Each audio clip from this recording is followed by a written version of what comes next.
way to work. Come on. He's hit that sack. The Steelers win the football game. Let's go!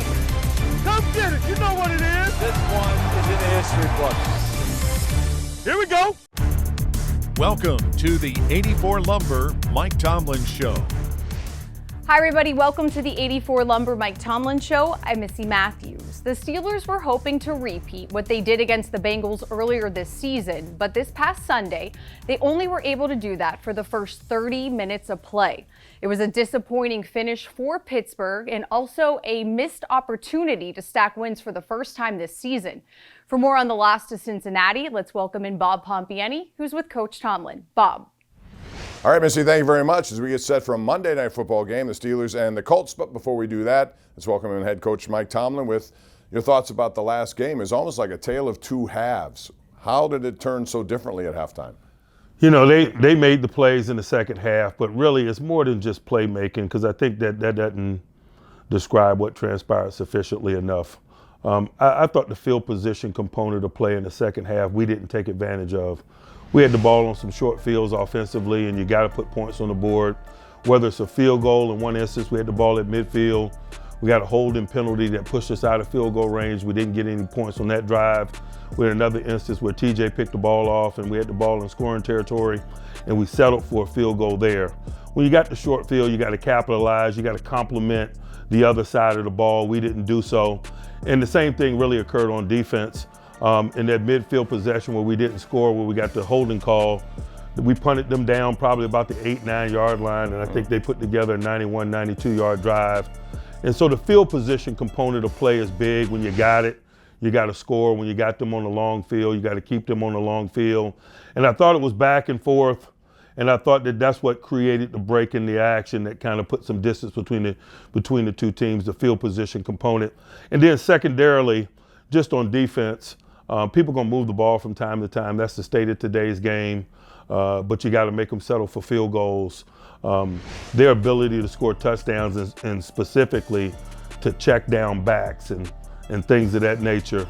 Guys that don't normally score touchdowns, man, it wasn't T. Higgins or Tyler Boyd ringing the scoreboard up. And so that was disappointing in an element of the game as well. If you're going to be in games like that, you got to play good defense. A component of playing good defense is making people settle for 3 as opposed to 7. Red zone, both sides of it. I mean, you take pride in that. You spend a lot of time on it, but it hasn't been that good defensively or offensively so far. Have you pinpointed issues? Why? It's been really good on defense. I think we were 6 or 7 in the league until last weekend. Right. And so, you know, seeing the fruit of that labor offensively, it's about, you know, just continuing to find our rhythm and what functions for us in terms of the things that we do well and how we divide the labor up among our young people. That's going to be the story. In the meanwhile, I think red zone running game assists that. And in recent weeks, I think the uptick in the run game has been a positive component to add to productivity in that area. Yeah, let's talk more about that because, again, a good effort by Najee Harris, 20-yard touchdown run or 19 yards, whatever it was. You also had Jaylen Warren make a play. Where are we with that? And is it more commitment than anything else that has led to this kind of success? It's commitment because we're winning some possession downs and possessing the ball more than we were at the early portions of the year. And oftentimes I talk about that. There is a commitment. There's a commitment every week. It's about how the game unfolds. If you're not winning possession downs, the commitment's not going to reveal itself. If you're in a shootout or if you're behind, the commitment's not going to reveal itself. There hadn't been a lack of a commitment, but we've been doing enough other things well where it gets to reveal itself in play, and that's our goal. We can't get behind the chains. We got to maintain possession of the ball. You can't turn it over. And those things have allowed us to establish our traction in terms of the running game. There's one play that I think a lot of people made comments about. It was interesting because play calling, I always believe when it works, it's a great play. When it doesn't look like a great play. There was a flea flicker after you had a 33-yard gain. It was a bad snap, it looked like. Was that more a function of not executing it right? Bad timing to insert that play? Man, I thought it was awesome, to be quite honest with you. The time in which we did it after earned first down. Oftentimes when we're working at pace in those scenarios, we're pacing to a base run play. And so that's what the flea flicker set up. I understand the judgment, but I never worry about the judgment. Judgment is based on whether or not plays work or not. It was a quality play, a good opportunity. The pitch back was a little bit off target. Kenny P had to adjust and make the catch that pulled him off his landmark. and didn't allow him to get the ball out of his hands on time. Had he got it out on time, Pickens was running 5 yards behind their secondary. And so, that's the risk reward associated with the pursuit of greatness. We don't fear the judgment. We don't fear the risk. We're playing to win. Kenny Pickett, tremendous first half. Again, development on a first-year player. What did you see of his two halves? Second half, things changed dramatically. Not as sharp. And a lot of it has to do with circumstances. We were behind the chains some because of some penalties and stuff. And when we get a young guy in one-dimensional circumstances, it gets increasingly difficult for him to win and play to win. And that was just a myriad of things. But if I had to take a snapshot of it, we weren't on schedule as much as we were in the first half due to penalties and so forth. And as the game got one-dimensional, it gets more difficult for a young guy to operate. One final thing, and that is because every week we see something very unique about T.J. Watt. You mentioned his interception earlier. Have you seen a guy do that twice in 1 year the way he has? I mean, it's almost like he has stickum on his gloves. We see it virtually every week. Yeah. It happens quite often on the practice field. And not that we don't appreciate it, but I don't believe any of us are shocked by it. It's a skill set that he has that shows up consistently. It's unique, and we appreciate it. It's no different than a deep ball receiver or a sack master or, people that bring skills to the game. That is an awareness and skill that he displays routinely. And when it occurs, I don't think any of us are shocked by it anymore. No, Steelers need more of those kinds of plays, certainly, and then to take advantage of them when we get the change of possession. Coming up, it's the Indy Colts on a Monday night. We'll talk about that matchup when we return. Missy, let's send it back over to you. Thanks so much, Bob. And this Monday night matchup with the Colts will mark the Steelers' third primetime game so far this season. We have much more coming your way here on the 84 Lumber Mike Tomlin Show, including a stop by the Factor Back studio. Merril Hoge breaks down his latest playbook on the Steelers' offense. We'll be right back. Really makes him stand out, and he did this in college, and what I really liked about him, and you have to do in the NFL, he's not looking at this. He's not worried about this. This is called pocket presence. He's looking downfield. That's how you have to play this position.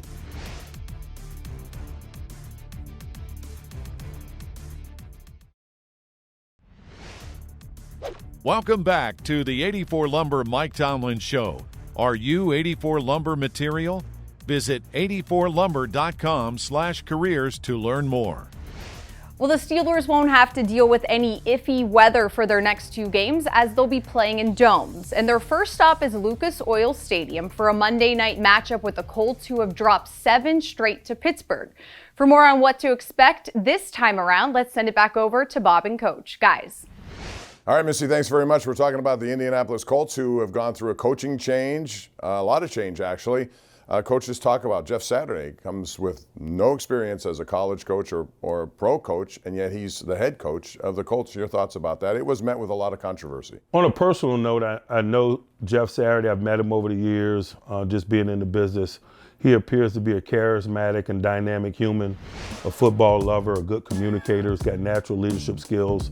And I'd imagine that that's what attracted him to them in terms of the position. In terms of his lack of coaching experience, I would imagine his assistants, he's got some quality veteran assistants, guys that I know like Scotty Montgomery, Gus Bradley, who's been a head coach. And I'd imagine he's going to lean on those guys and lean on them in a big way in terms of some of the things that he doesn't have exposure to or experience with. Yeah, John Fox is there as well. And Mike Mitchell is in the coaching capacity. I wouldn't describe Mike as an experienced guy, but I love Mike. I get texts from Mike just about every week. It's cool to be a part of someone's coaching journey and them fall in love with the game again from another perspective and to see that happen.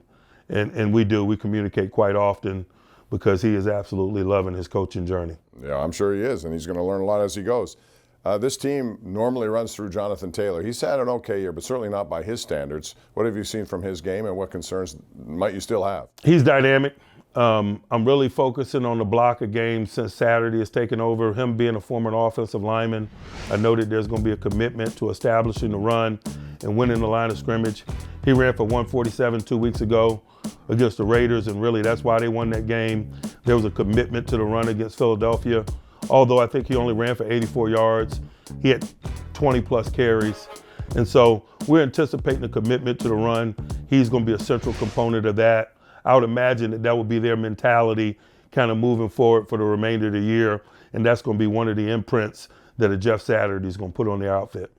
They have Matt Ryan at quarterback again. Saturday was quick to do that. He is much like Tom Brady you faced, Dalton, not necessarily thinking run first. They're more in the pocket guys, and as a result, he's been sacked quite a bit, at 40 times.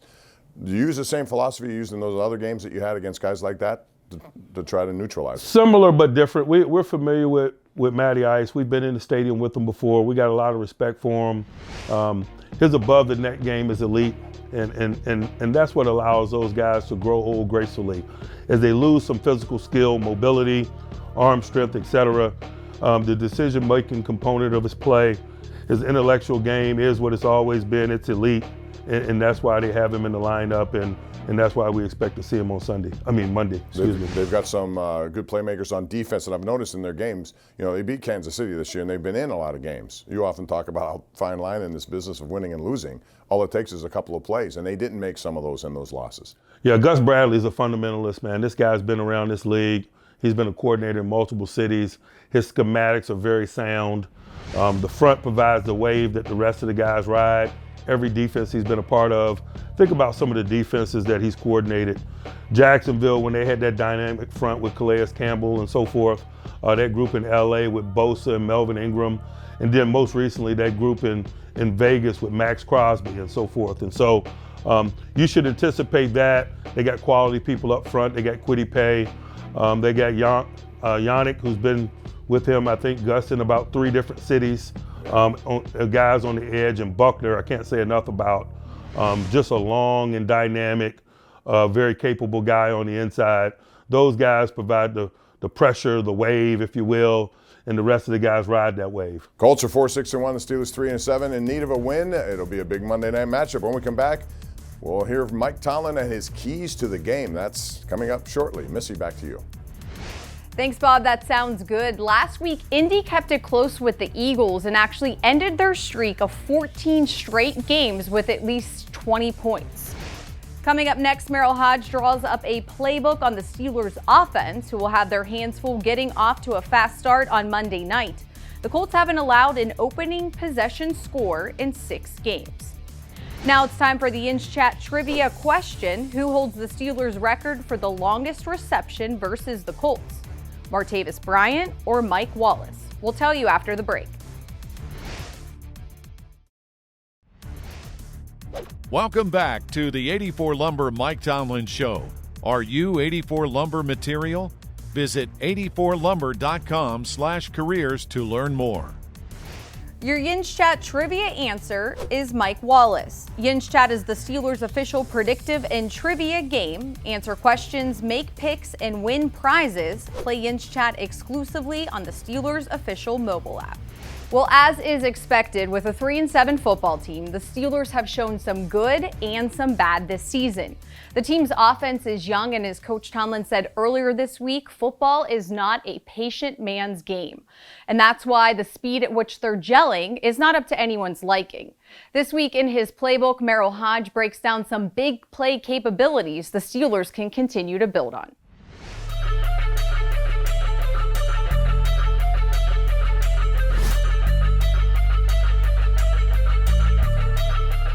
Hi everyone, welcome into the Factorback Studios for the AccuSure Playbook. Okay, this week we're going to take a look at the offense and some of the good things that are happening. And I know the offense has been a lot of debate, but there are some good things that are evolving. And that is between 2 rookies, Pickett and Pickens. They're creating some chemistry, explosive plays are starting to happen in this offense. And that's pivotal if you're going to succeed in the National Football League. Now, something you got to keep in perspective. The 2 guys I just mentioned, rookies. You got Najee Harris and Freiermuth.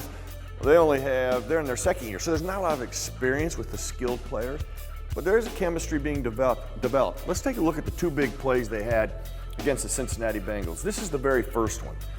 Now, they're going to get a cover 3. After the motion is set, the Bengals kind of show what they're going to play here. Corner's off, this corner's deep, and you got a single safety. So that's cover 3.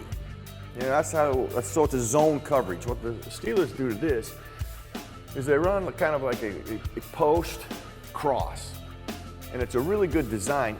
Problem with these type of designs, you got to take time. You got to really give your guys your quarterback time. And they do a good job with the tight end. Najee will come through, and they kind of max protect. So they give him the time that he needs initially to make the throw. Very important. So as we snap it, you kind of see how this unfolds. Okay, great job here. That route's clearing everything. You can see he's taking the corner and the safety. Well, here it comes right across the field. Again, this takes time. And in the NFL, anything over 20 yards in the passing game is an explosive play. Over 20 yards, here 22 yards, you're on their side of the field, an opportunity for points. Now let's go to the end zone. I mentioned the protection they give him. They do give him great protection initially. Really good job because everybody has chipped and they're working out. Now, like I said, this takes time. So at the end, he's going to take a hit, but I want you to see something that really makes him stand out. And he did this in college, and what I really liked about him, and you have to do in the NFL, he's not looking at this. He's not worried about this. This is called pocket presence. He's looking downfield. That's how you have to play this position. Even though he gets hit, your ability to stand in there and take a shot and make that throw is a part of playing in the NFL. That is also developing as well. Let's go to the next big play. Now this is a third down play. Now this is a little different as far as coverage, and here's how you know. Man, they're pressed right here, so they see man-to-man. We're gonna focus up here with Pickens, because he's developing here and he's getting so much better here.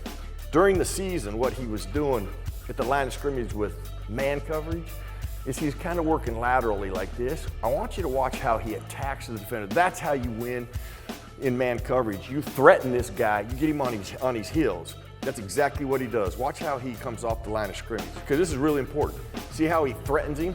Look at his feet. That's terrible. He's in bad position. Well, he's already won, and your quarterback kind of knows that right now. He turns around and lets it go. You know, he trusts his guy. You know, this is the chemistry that you're starting to see them evolve. These explosive plays are awesome. The one problem with them, the first one, they get 3 points off it. This last one, they got no points off it. So developing points off the explosive plays as they continue to evolve in the season will help this offense continue to get on roll. Thanks, Merril. And if you want to check out more of his playbooks, just head to the Steelers official YouTube page. Well, Pittsburgh and the Colts have an extra day to prepare for their Week 12 matchup. And under Coach Tomlin, the Steelers are 18-3 on Monday Night Football. So to find out how they can get back into the win column, it's time for your keys to the game presented by your neighborhood Ford store. Let's send it back over to Bob and Coach. Guys.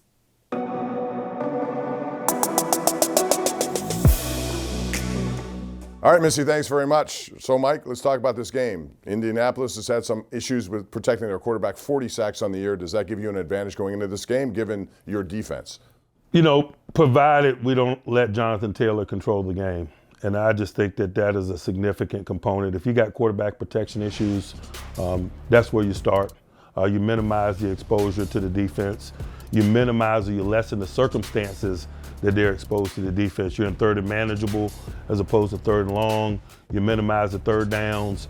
All of those things those boxes can be checked with an effective run game, and that's why our ability and our commitment to minimizing Taylor's impact on this game is probably the most significant component of that discussion. Conversely, we've seen you guys take a step forward with your run game. Do you expect to continue that? And how will that help Kenny Pickett as he continues to develop through this season? It's going to help him just by the topic that I was talking about.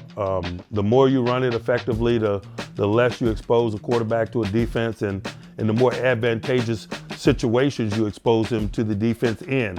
And obviously, we worked hard to gain traction in the run game. We're going to continue in that vein. I just think it helps us in all areas of play, not only specifically Kenny. George Pickens has certainly made some big plays. Got a big touchdown last week. I thought that was Pickett's one of his best throws, where he took the hit in the pocket, and made the throw. We expect more of that or more diversity, because a guy like Deontay Johnson had just 4 catches last week. Do you expect more from him? You know, Deontay's the known commodity within the group, and so he's going to get some attention.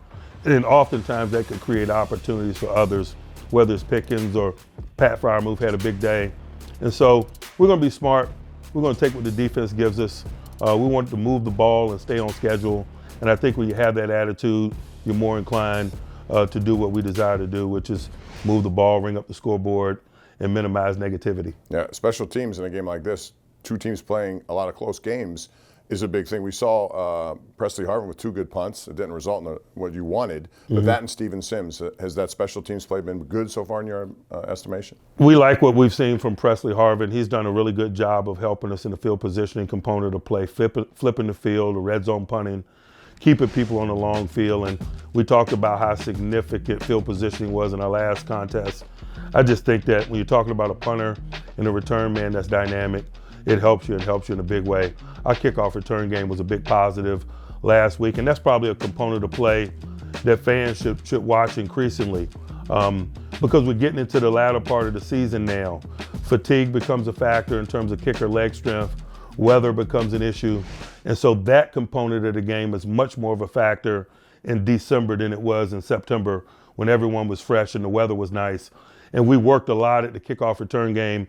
We're probably just going to start to see the fruit of that labor because the opportunities are going to increase. Big opportunity for the Steelers, Coach. All the best this week. Thank you. And that's going to do it for our program today. Thank you for joining us. Steelers and Colts on Monday night. We have a full slate of activity for you and shows on Sunday, KDKA TV. But for Missy Matthews and head coach Mike Tomlin, I'm Bob Pompeani. Hope you had a great Thanksgiving, and we'll see you again next week for another edition of the 84 Lumber Mike Tomlin Show. Have a good week. We get set for a Monday night football game, the Steelers and the Colts. We're excited about Monday Night Ball. We don't take that for granted. Play in front of primetime television audience and our peers, man, that's something that we covet. Through the hole comes Hoge. Touchdown, Pittsburgh. A miraculous catch, an unbelievable play. He's going to be hit and dropped for a sack. What a great play. It's pulled in. Touchdown, Pittsburgh.